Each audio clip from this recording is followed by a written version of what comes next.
Hi, this is Damon Pistolka, host of the Faces of Business, where I talk with interesting people, sharing life and business experiences to entertain, engage, build community, and provide information to help others succeed.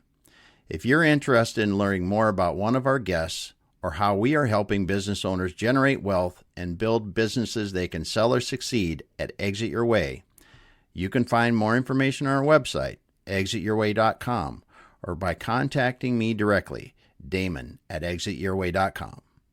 I hope you enjoy the show.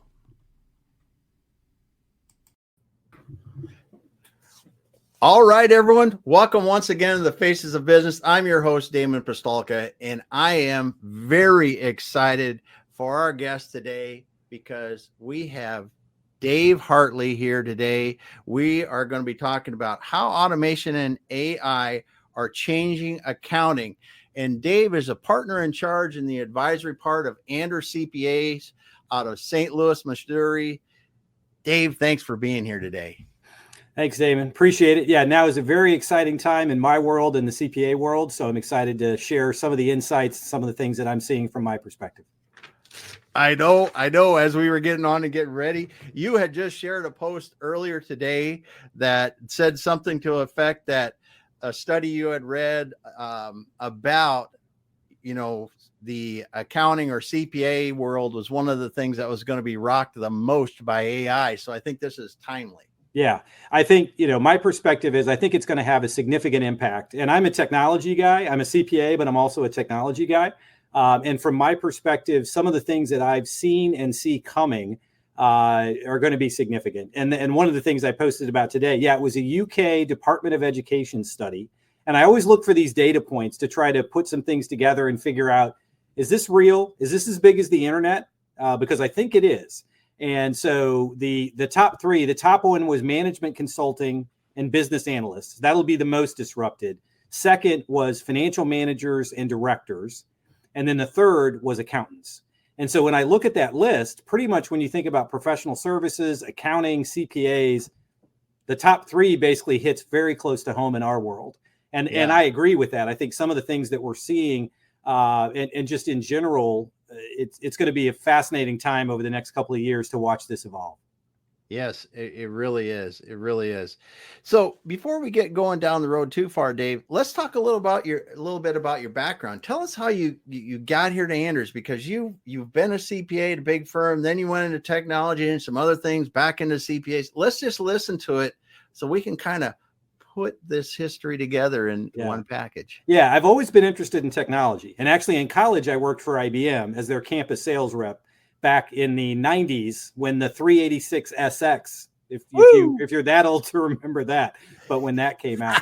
But I had a very smart mentor friend of mine who said, Dave, study accounting. You don't have to be an accountant, but you need to understand accounting. And I was like, okay, that sounds good. So I went in, studied accounting, sort of naturally was good at it, liked it. So came out of school, took the CPA exam, became an auditor in Big Four, spent a decade at a Big Four firm. And then I pivoted to technology. And I had the opportunity to lead technology for a public company after kind of moving up through the ranks.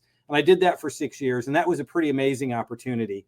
And then after that, then I came back to the CPA world. And I think as a business advisor, I think that perspective of having been in the CPA profession, left and went to the technology world, and now bringing some of those insights back to the CPA world, I think has made me really effective in advising clients in my new role.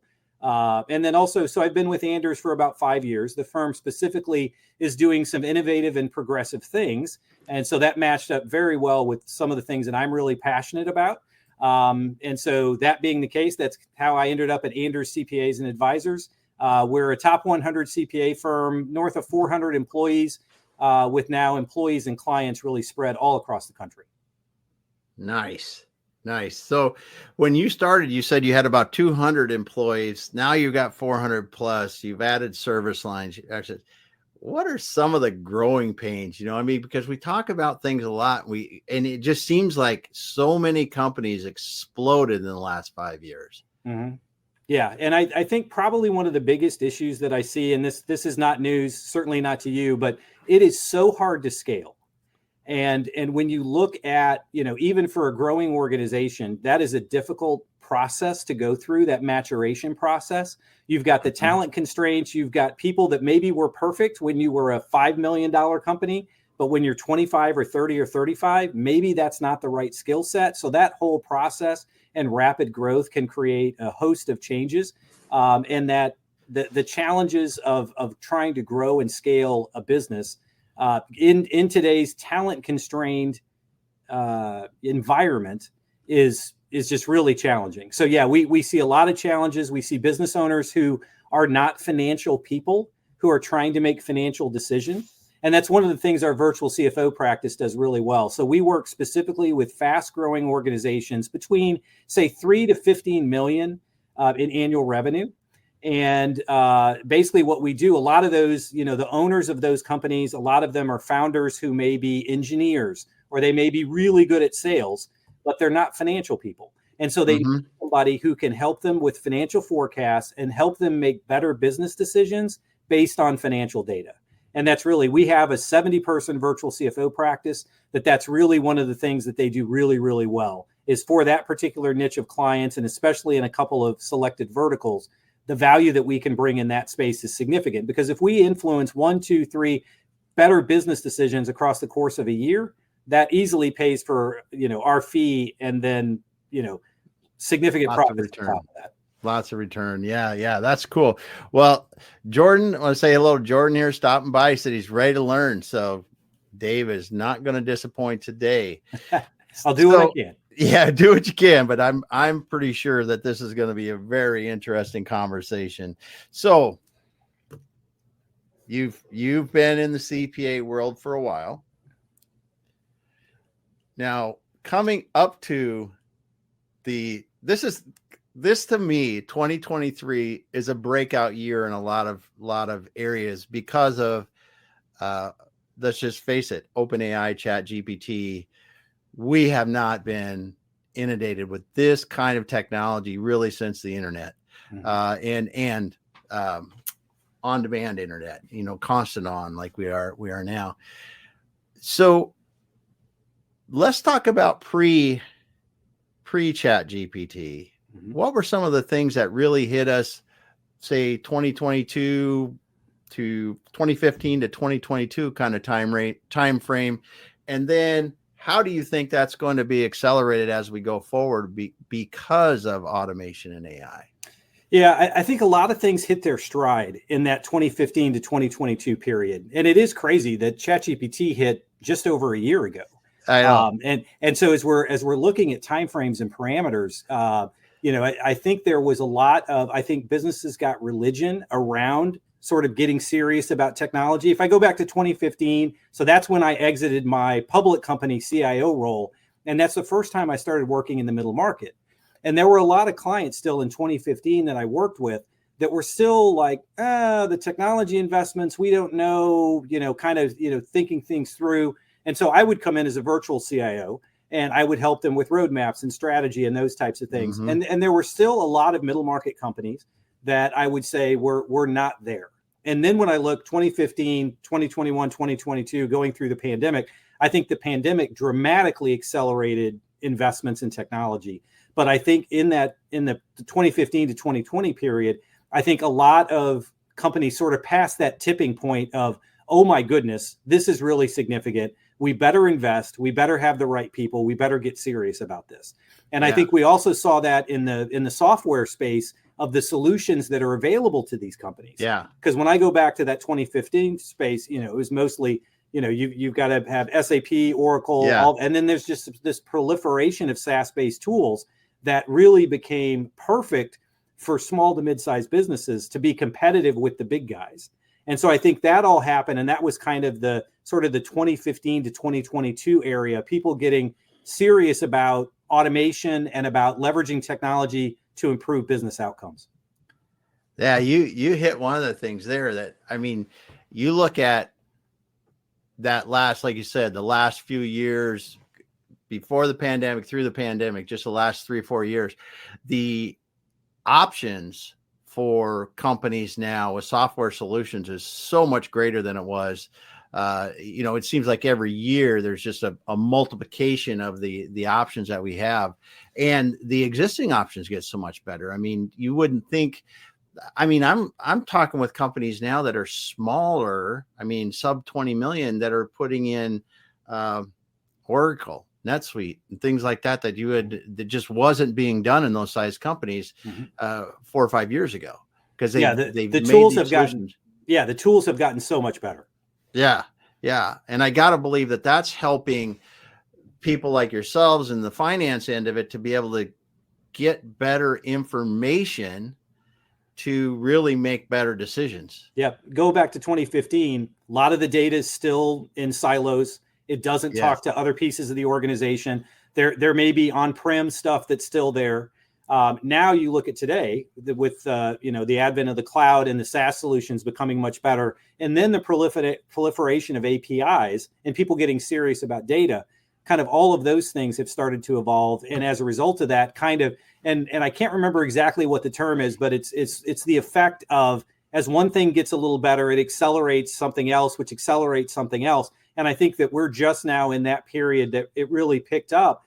Now it's like, well, then I can do this with this data, and I can take this and I can correlate it with that. And then I've got dashboarding, and I can actually see and have visibility to the data. And like all of these things are happening simultaneous, but the multiplier effect of the impact of that is more than just the discrete parts of 1 + 1 + 1 = 3. It's now 1 + 1 + 1 = 7.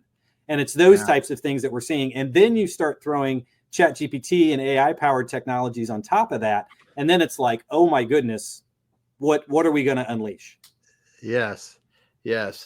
I mean, you hit on a couple things there that is really cool. What's happened in the last few years is really you don't have to try to find one solution in one big package. There's so many. You talked about APIs and the advancement of APIs and other tools just to move data between systems, to be able to really give your organization the solution that they want, not necessarily what comes out of the box, but really is good for them and their industry and their size and their goals. Which is amazing for the end that I get to work in. And that's where we're doing business strategy and decision making, and how we're really scaling those companies and then seeing the results of our efforts. It's just being able to get that data at, when we started in these kind of things, you only saw things when the financial statements were generated at the end of the month, really a lot of times. And now we're being able to not only some of it minute by minute, but transaction by transaction, if you want, and which gives us so much better opportunity, so much more opportunities to make better decisions. Yeah, especially in that sub 20 million space, where before there weren't a lot of good options, but now with what QuickBooks has done with QBO, QuickBooks Online, and that whole ecosystem of things that are specifically designed to plug into that, it just has, that's brought a significant amount of value. Now, one of the cool things that I'm watching now that is really interesting, and like every day, every week, there's more AI announcements in software products. And you would sort of expect to see those, but sort of what we've been through the last year, ChatGPT is great. It's amazing. But where the real power hits, I think, is when AI and tools like ChatGPT start being plugged into our existing business applications. And when that happens, because there's a lot of people say, oh yeah, I need to remember to go to ChatGPT and ask that question and that kind of stuff. So it's like it's this thing over here, as opposed to when it gets baked into your applications and you start seeing observations and linkages between things and suggestions. When that starts to happen, that I think is sort of when it turbocharges to that next level of productivity, because it's not this separate discrete thing. It starts to be, into, and when I think about AI and automation, then it's like all this stuff starts to feed on each other, and you can do things quicker, more rapidly. The AI does, can take care of a lot of things that, maybe you had to do manual work on before. And suddenly you're spending your time on more value added things. And think as these productivity shifts start to happen and people repurpose their time from things that aren't that value added, then I think that's when things get really interesting. Well, yeah, you just hit something. It's like, so if my AI is connected into my business system as one, and Damon is doing something and I'm doing it over and over and over, the AI could say, hey, Damon, do you want me to just do that for you? And then do you want me to give you the output so you can make sure and check that I'm doing it right? Yeah. You know, I mean, you just think of these kind of things that it just hit me. It's like, how wild would that be to be able to one day see that, then tomorrow it's working and I just freed up an hour of my day. Yeah. And so actually, so last week I was at the digital CPA conference in Las Vegas. And I love that. That's my favorite event of the year for the CPA world, because that's when the most progressive, most innovative firms come together and their leaders and their professionals, and you get to compare notes and kind of see some of the things that they're working on. But in one of the presentations, there was an example of exactly that, where it was basically an Excel type question. Help me understand how to do this and do it in this format and those types of things. And so the AI went out and did it. But then at the end, it said, exactly to your point, oh, and by the way, if you want to prevent this from happening in the future, do this. And if you want to check if I did it right, you should do this. And it's like that. Those are the types of things that you start to see glimmers of. And it starts to be mind blowing of it's now suggesting things I didn't even ask it about, but it knows that I need to know that, and it's bringing it to me. And that's when a lot of these concepts start to get extraordinarily interesting. Yes. And that is why I think now we are in such an exciting time when you talk about automation and AI and accounting and in business in general, because just think about this is simple thing that I use and I use every once in a while, and I'm not by no means an expert, but if you don't know what to do in Excel, if you know how to describe it into Chat GPT just halfway, it will teach you new things that you would never learn. You can't go on and search in Google and find, but it tells you exactly how to do it and says, copy it into the code into your Excel formula and just modify it. That's just a little glimpse of the easy stuff it does. Yeah. And so let's talk about that for a second, because that is a fundamental power shift within a lot of companies, but specifically also within the CPA profession. Because when you think about it, you come into the CPA profession, a lot of times you're taught by other CPAs and it's kind of a mentoring type profession. And then when you get to the top, you're the guru, you're the person that has all the answers and all the experts, all the expertise. Now, what's happening is that we've got some incredibly talented new talent coming into the firm off of campuses. And when it's interesting, because now, here I'm the guy, I've got 3 decades of experience. I should be the guy on top that knows everything. And actually what I'm finding is a lot of the new hires coming in, they think so differently. They know these tools and they're bringing great insights to the table of something that I wouldn't have even thought about. So the whole power being at the top, I think smart leaders are going to recognize that there are people and technologies that probably as a leader, you don't know anything about. And so you need to tap on those people who have the more recent experience, maybe have been at a different company and can bring you some insights on that. Or if they come off campus, one of the things I work very closely with my alma mater to try to make sure that they are bringing those types of things into the classroom so that when their students graduate, they're exceptionally competitive when they come out. And that's the types of things that we're seeing as an employer when we bring these students in off campus, that they're bringing us some great expertise and some great insights that actually they have better ideas on how to get things done faster, automation ideas, different ways to use some of these technologies than somebody that's been around for 3 decades is going to know how to do. Yeah, it's like the difference between my son going to figure out how to fix something and me. His first thing is going to YouTube because he knows it's there. Yep. To me, I might search the internet or some other way or talk to somebody about it. But that is a great point, because it also, in the CPA profession or a lot of other ones, really allows someone coming in to start performing at a much higher level faster. And that's another interesting point. And there was actually, I saw a write-up on this earlier this week where some of the big 4 firms are kind of coming to that realization and making that point, which is traditionally in a lot of professions, the CPA profession being one of them, you come in and you spend your first 2 or 3 years doing stuff that's not a lot of fun. So if you're coming in and you're a tax professional, you're just going to crank out hundreds of returns. If you're an audit professional, you're going to crank through audits and you're going to do sort of the grunt work to learn how it works. And then once you do that, then you get a little more senior, you start supervising engagement, start supervising people, and then you move up through the ranks. When you think about, okay, well now a lot of that work that the lower level professionals come in and learn on now can be done through AI. So then you start thinking about, well, maybe if you go back, even today or a few years ago, well, maybe how many tax returns does somebody need to do to really like get exposed to enough of the concepts? Maybe it's 40, maybe it's 400, but it's probably not 4,000. Yes. And you start thinking about that. It's like, okay, so suddenly I can turbocharge these less experienced professionals by supplementing their ability with these tools, and then starting to think about the implications of that. It's like, well, now they can rise through the ranks faster. How do we solve this challenge of the old way of learning was by doing a lot of stuff and doing the heavy lifting. And now when we start to relieve that a little bit, sort of that creates opportunities, but it also creates risks. And that I think is going to be one of the things that'll be interesting, because if you've been following the CPA profession, we have a talent pipeline issue. And I do a lot, and I work with young professionals, and I work on campus, and I try to educate people about the CPA profession is actually a really great place to be, and you can have some fun along the way.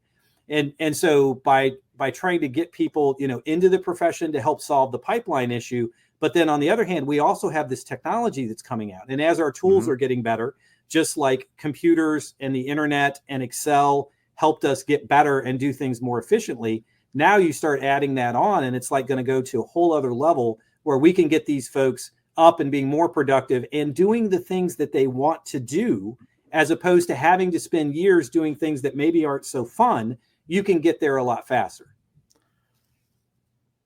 Let's soak that in for a minute, because you said something there, Dave, that was really, really poignant and important. I just want to say hello to Osvaldo. Thanks for being Osvaldo. Thank you for being here today. Jordan asked a question. Let's get to Jordan's question real quick. What % of CPAs do you think have logged into ChatGPT? Okay, so we actually, and every time I do a presentation, I usually ask this question. I ask that exact question to find out, just to get a pulse of kind of where people are at.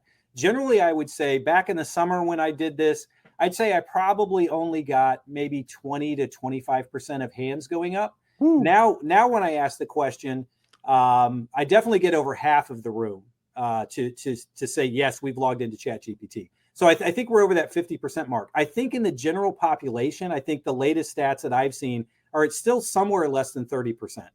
So when we talk about the impact that this can have, but still there's this massive amount.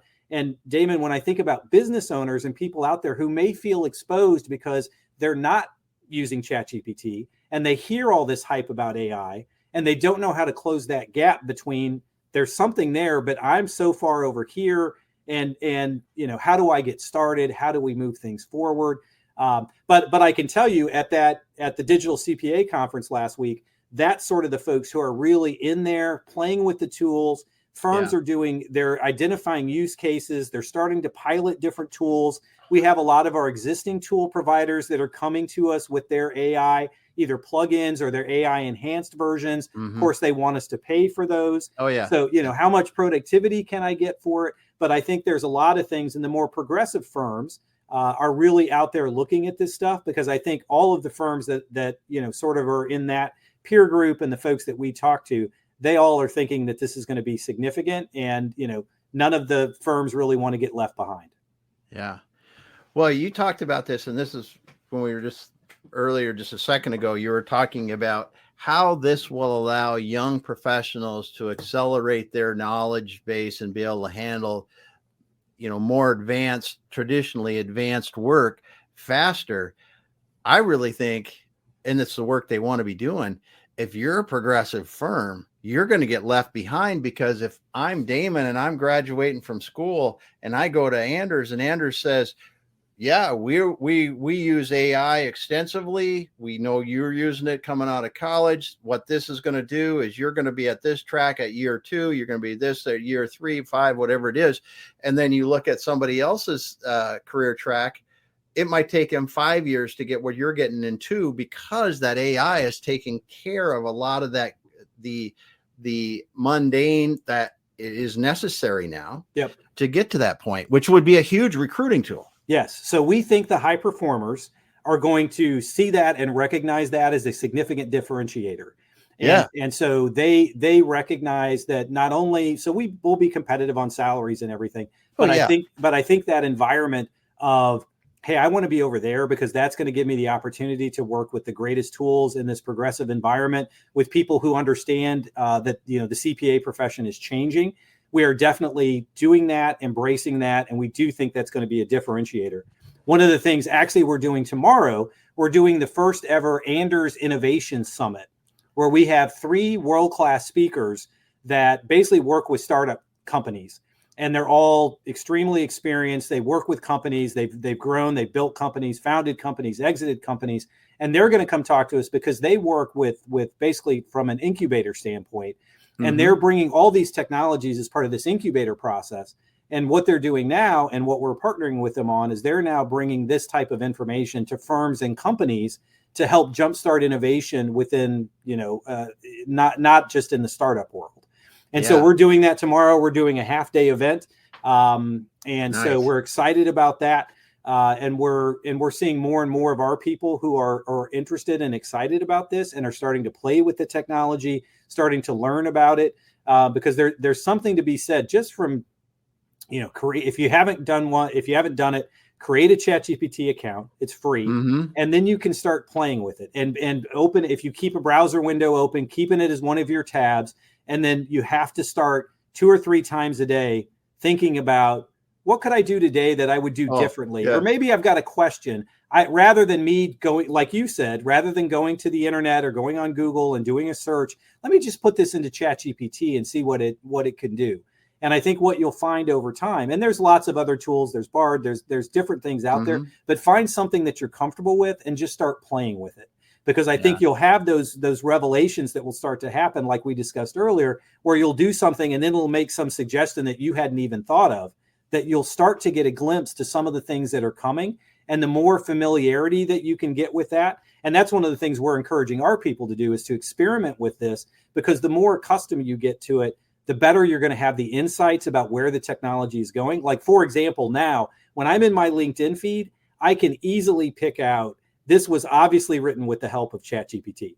And I'm not knocking using a tool, but the thing that it doesn't create, it'll do the blocking and tackling, but and I actually posted just about this, which, by the way, connect with me on LinkedIn, and I post about a lot of this stuff. So Dave Hartley on LinkedIn.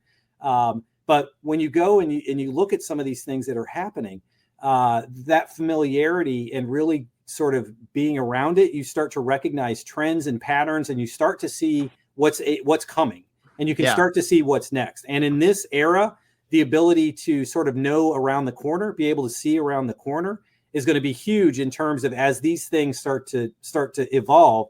Because personally, I think one of the big differentiators, the company or the firm that designs and builds their teams to embrace these technologies and actually build them into processes and workflow, and have people being open to change and learning these new tools, the companies and the firms that do that are going to be the winners.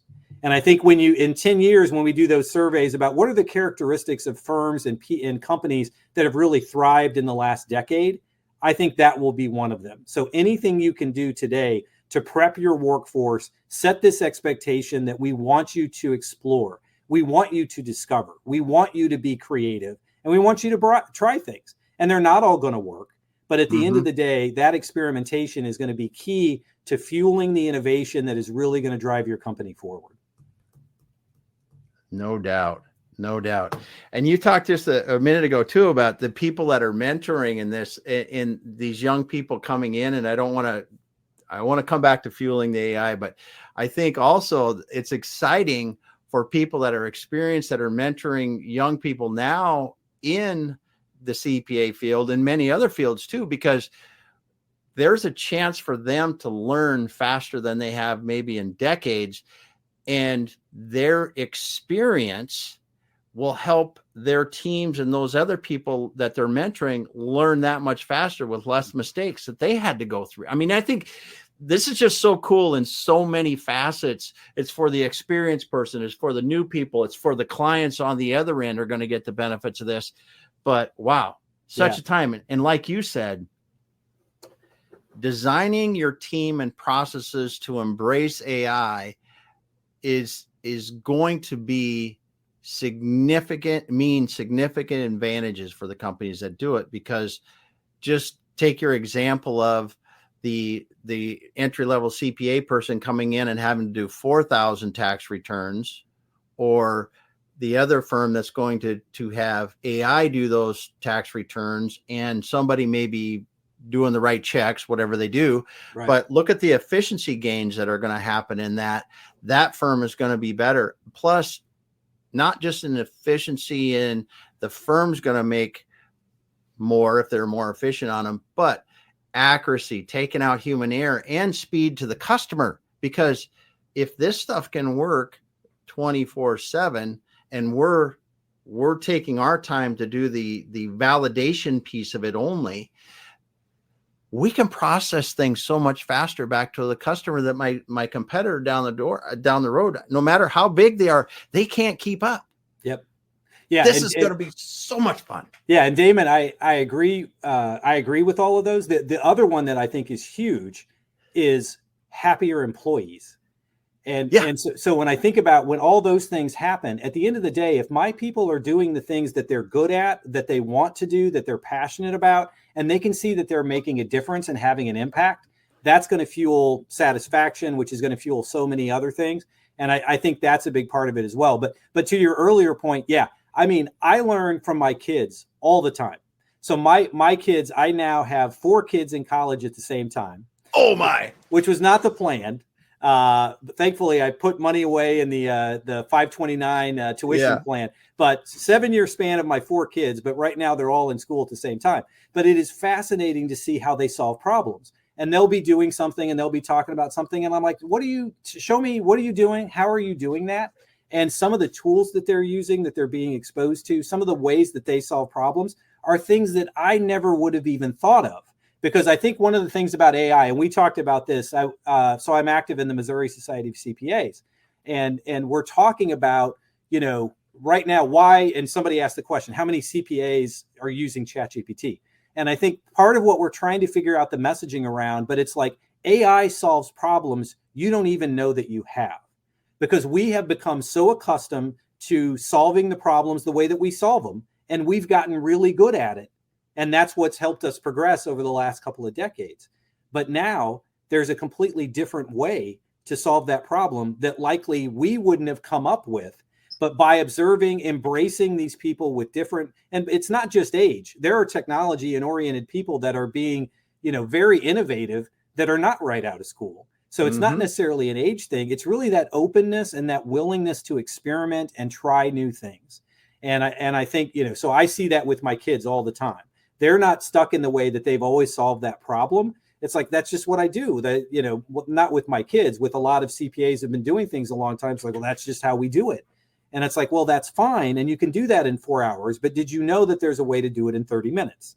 And as we look at this talent pipeline issue, I think that's going to create all sorts of opportunities for how we become more productive with the limited time everyone has in their day.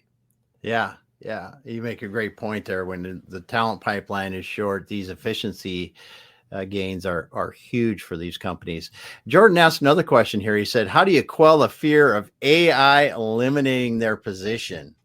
So I think on that one, I think it's got to be education, and it's got to be from leaders. Like when we put out, and I would encourage CEOs, founders, people in their companies, when we put out messaging as it relates to innovation and AI, it's not about, and we're very clear about it. They may think sort of the hidden agenda is to reduce employees, but what we try to go out with is we want you to have the best tools available, and we want you to learn how to use these tools.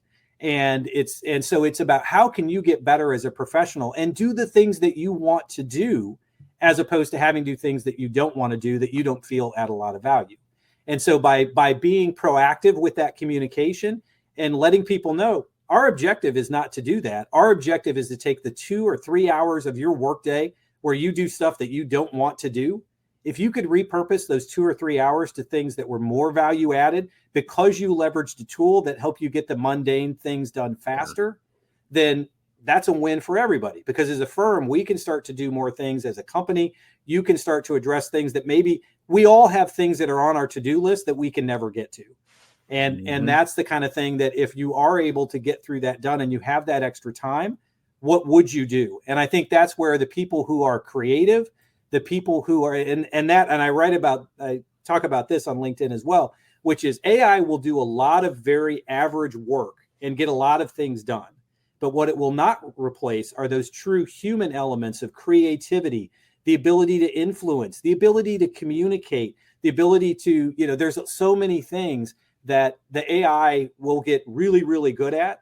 But that human to human relationship, and the CPA business is really, it's a relationship business. It's a people business, both our employees and our clients. It's all about helping our employees be able to accomplish what they want to accomplish and helping our clients achieve success, whatever that means for them. And so, all of those factors I think are happening where, as long as you keep your eye focused on that outcome, you're going to have more options than ever for how you figure out how to get there and how to help your clients get there as well. Yeah. Very cool stuff. You've got to be really excited about 2024 for the opportunities in CPAs. So let's talk about a few things that you're really excited for 2024. Well, so one of the things specifically we're doing at Anders is, so I joined the firm less than 5 years ago, and my job at Anders is to lead the advisory practice, which is really, so we have the traditional audit and tax practices in the firm, but my world is really all the other, different advisory, consulting, future focused type services. So, a big part of that is our virtual CFO business, which we talked about earlier, our technology practice, and then we've got other things that we do. So my job is to specifically identify and work with our clients on things that our clients need that today we can't deliver and we can't help them with. So we're out looking for opportunities to fold in boutique firms who have an expertise that we don't have, or to find an individual that has an area of expertise that can help us build a practice. So those are all things that we've got outlined, and we've made progress in 23. We've got more exciting things planned in 24, as well as we're innovating within all of our existing service lines. Because we have that client interaction, we get feedback all the time on what we do, how we're doing it, is it meeting their needs? And we encourage our professionals to be very, to listen and to understand really what's happening and where we're going. We've got a great internal technology team, so they're working on a bunch of things right now, sort of behind the scenes, that we're going to start unveiling to our employees in 2024. So that's going to be exciting. And we just continue to automate. We're looking at our practice areas and figuring out how can we build them to scale? How can we automate as many things as we can? How can we make sure that our humans, our scarce resource, our great talent are doing the things that are most impactful and are the highest and best use? And so 2024, we're going to be putting a lot of emphasis on those types of things, both to get into these new businesses, but to also take what we're doing and get a lot better at it and prepare those businesses to scale as we further automate. Yeah, that's exciting. That it's got to be just a lot of fun and challenging at the same time, but a lot of fun.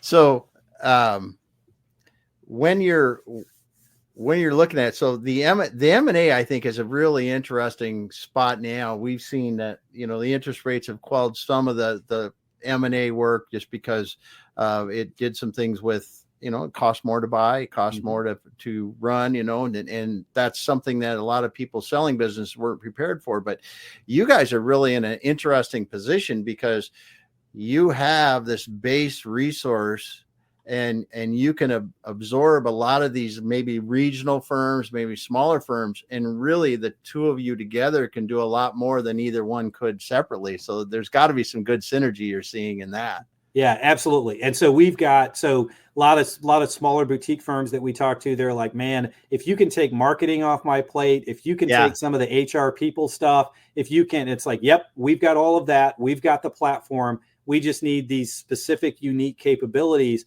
that our clients need, and we can take all of that. So all the admin stuff that you're having to deal with, all the headaches, basically, we can make that go away. We can help you, basically improve and become more effective. Plus, by joining Anders, you get access to our thousands of clients that probably already need your service that you're trying to reach anyway. But when you're part of Anders, basically opens up a lot of doors.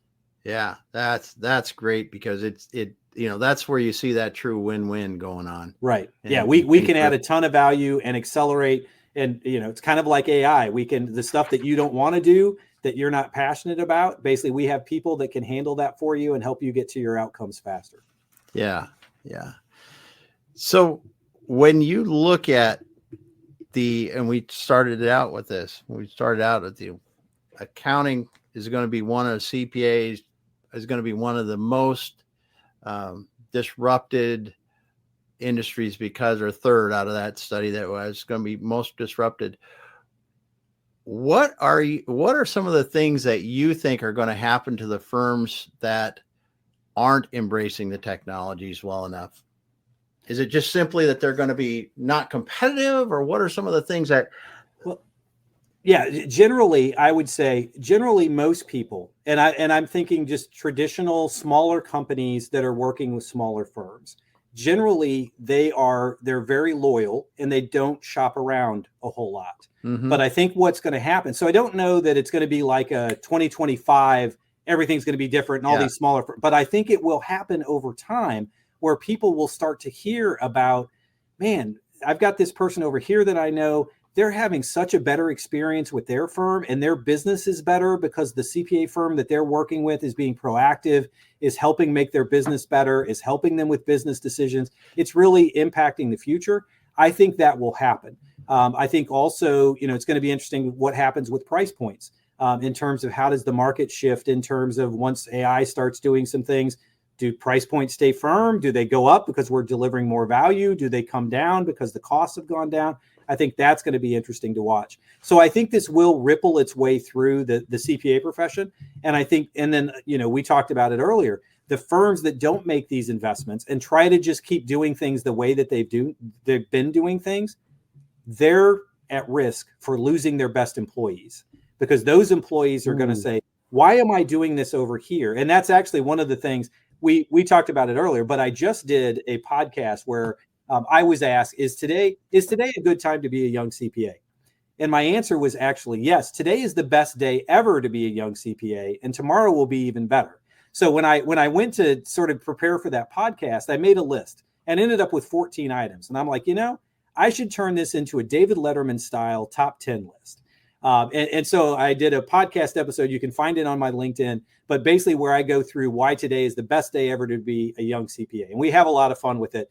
The two hosts of the Young CPA Success Show, I told them I was going to do this, but I didn't give them my top 10. So when I'm telling them, and here's number 8, here's number 7, they don't know what's coming. So it's fun to see their reaction, which ones they really get into, which ones kind of surprise them. And we have some good back and forth as part of that. So maybe we can drop that in the show notes, but find it on my LinkedIn, Dave Hartley. So there's some good things there that I think people can have some fun with. And hopefully, we can get those younger people or people coming off campuses, we can get them exposed to some of that stuff. Because if firms don't recognize that and start to move on it, then they're definitely going to be at risk for becoming non-competitive pretty darn quickly. And I don't think it's going to happen in a period of months, but over a period of years, I think we're going to see some firms really start to differentiate and become, much more competitive, much more visible in the market because they're just adding so much more value than other firms. Yeah. Yeah. I mean, I think your first point about being really loyal to their CPAs. I mean, it's like switching a church for somebody. It's going to be it's a big decision, right? Yes. But that experience that others are seeing, well, I get my taxes done all the time and they are giving me great advice and blah, blah, blah. You just go through the thing you're talking about. I was thinking in my head, this is all going to start to add up over time. And then it's going to even compound for the firms not adopting it because the best talent won't come there anymore. They'll come to the places where they can get exposed to this thing. So, great stuff, Dave.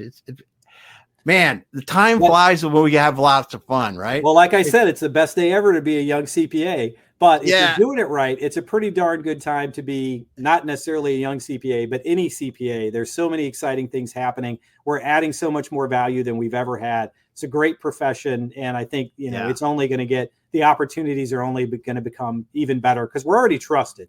People trust CPAs and we got to maintain that foundation.